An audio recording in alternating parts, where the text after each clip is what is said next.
ንኽትሪኦም ጽባቆኦም ዘደንግጹ ከፍ ንኽትብሎም ከዓኒ ሙቸት ዘለዎም ሶፋታት ደትደልዩ መንዳ ይጸልእ ኩልና ንደሊና ስለዚ ወጋሕታ ፈርኒቸር ደስ ዝብሉ ሶፋታት ቲቪ ስታንድ ቁም ሳጥናት ብጽባቀ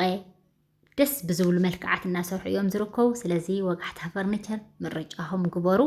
ከምቲ ትርእይዎ ዘለኹም ናይ 9 ሰባት ብትእዛዝ እዮም ሰሪሖምዎ ዘለዉ ወጋሕታ ፈርኒቸር ኩሉ ግዜ ብትእዛዝ እዮም ዝሰርሑ ፎቶ ሒዝኩም ከድኩም ኣብ ናይ ካልእ ርኢኹም ዋላ ብትእዛዝ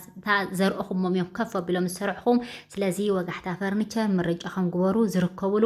ኣብ ኣኽሱም ከባቢ ጽልዐ ወሰን ጽርግያ ቻይና እዮም ዝርከቡ ምርጫኹም ግበርዎም ቁምሳጥን ቲቪ ስታንድ ጣውላ